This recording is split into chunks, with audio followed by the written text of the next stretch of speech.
राज्यातल्या निवडणुकीच्या लगबगीत लोणावळ्यातल्या भाग्यश्री जगताप यांच्याकडं सर्वांचं लक्ष लागून आहे। कारण गेली 10 वर्ष ज्या फळ विक्रेते हा व्यवसाय करतायत त्या भाग्यश्री जगताप आता लोणावळा नगर परिषदेच्या निवडणुकीत स्वतःचं नशीब आजमावतायत।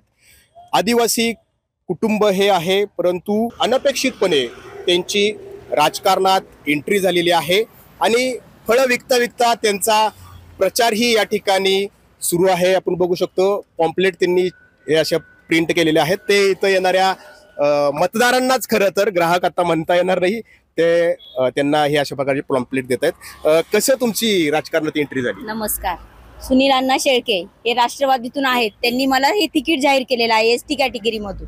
पण त्याच तिकीट दिले त्याचं ते आम्ही नक्कीच सोनं करू हे दिशेने आम्ही वाटचाल चालू केली आहे। परंतु प्रचार आता कसं करताय? आम्ही बघतोय की सगळीकडे प्रचार सुरू आहे, तुम्ही इथं फळं विकताय। सकाळी 9 ते 3 पर्यंत इथे थांबायचं आणि संध्याकाळी 5 ते 9 वाजेपर्यंत प्रचार चालू ठेवायचा। आणि फळं विकता विकता पण प्रचार सुरू दिसतोय तुमचा? हो, चालूच आहे ना। आता येतात इथले गावातले येतात, खंडाळा विभागातले येतात, मग त्यांच्याशी संपर्क साधून हे आपलं त्यांच्यापर्यंत पोहोचण्याचं काम करतोय। परंतु त्यांचे पती आता आपल्या सोबत आहेत, महादेव जगताप। राजकारणाचा गंध आधीपासूनच होता? नाही नाही, असं काही नव्हतं की मी म्हणजे स्वप्न सुद्धा विचार केला नव्हता की मी आज राजकारणामध्ये उतरेन। आज सुनील अण्णा शेळकेने आम्हाला संधी दिली, त्या संधीचं आम्ही नक्की सोनं करू। आम्ही आज तळागाळातल्या लोकांना त्यांची समस्या आम्ही मांडण्याचा प्रयत्न करू। बरोबर, त्यांना समस्या सोडवायच्या आहेत, परंतु राजकारण म्हटलं की पैशांचा बाजार या ठिकाणी आपण पाहत असतो। अगदी उमेदवारी मिळवण्यापासून ते मतं मिळवण्यापर्यंत पैसे कसे वाटले जातात हे आपण पाहतो। अशा परिस्थितीत आपण कसं आता तग धरणार आहोत? तग धरणार आहे की पैसाचे एक माणुसकीचं हे नसतं, नाही का। आपण जी कारकिर्दी करतोय किंवा आपण आपल्या घरामधल्या ज्या व्यक्ती आहेत त्यांचे कधी कभार काही झालेला असतील प्रॉब्लेम, तर आपण तिथं जातो, त्यांचं बी म्हणजे नाही का त्यांचे जाणून घेतो समस्या। त्याच्यावरनं पण हे चालू होतं ना की बाबा की फक्त पैसा हेच माणूस नाहीये। आज माणूस कधी माणसाच्या उपयोगी पडू शकतो। तुम्ही सगळ्यांच्या उपयोगी पडणार आहात खरं तर। आता इथं बरेच मतदार तुमच्याकडे येत असतील, तुमचेच ग्राहक म्हणून। काय पेरू फुकट विकट मागत नाहीत ना? नाही नाही, असं काही नाहीये। त्यांना सुद्धा माहिती आहे की हा माणूस दिवसभर इथे आपलं पेरू विकून त्याचं पोट भरतो, तर कोणीच काही अपेक्षा करत नाही। उलट ते लोक आम्हाला सांगतात की बाबा अशा ह्यानी चाला, लोकांपर्यंत पोहोचा। तर पोहोचायला तर काही नाही, आम्ही दिवसभर इकडे थांबतो आणि संध्याकाळी 2-3 महिला आमच्या असतात, त्या त्यांना घेऊन आम्ही प्रचार करतो गावात। परंतु चिंता निवडणुकीच्या रिंगणात उभं राहिल्यानंतर असते। आता तुम्हाला डबल चिंता आहे, कारण उदरनिर्वाह सगळं ह्याच्यावरती आहे, व्यवसाय आणि प्रचार, ही दोन्हीची चिंता लागलेली आहे। कारण निवडून तर यायचं आहे, निवडून तर यायचं, पण आता आपल्यासाठी दोन्ही महत्वाचे, प्रचारही महत्वाचा आहे आणि आपला पेरू विक्रीचा धंदा पण महत्वाचा आहे। दोन्ही ऍडजस्ट करून जे आता नाही का जे आपल्या पदरी पडेल ते आपलं म्हणायचं, काटेची कसरत सध्या सुरू आहे, चालू आहे।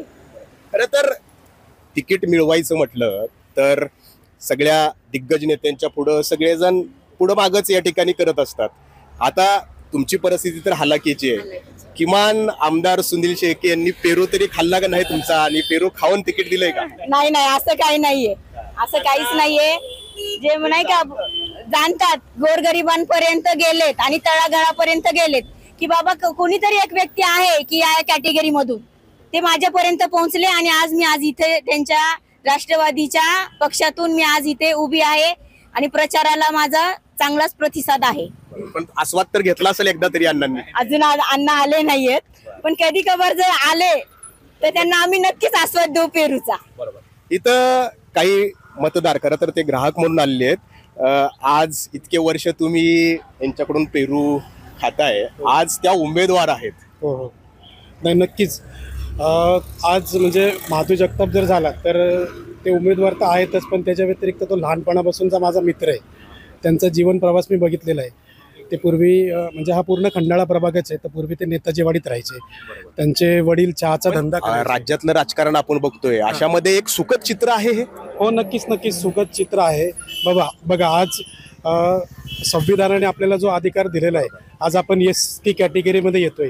आज आपण नगराध्यक्ष पदाचं बघितलं असेल तर तिथं SC साठी रिझर्वेशन आलेलं आहे. तर हे नक्कीच खूप चांगली गोष्ट आहे की तळागाळातल्या गोरगरीब लोकांना ही संधी भेटते. आणि सौ भाग्यश्री जगताप वहिनी किंवा आज माझा मित्र महादेव जगताप असेल, हे नक्कीच चांगला प्रयत्न करत आहेत.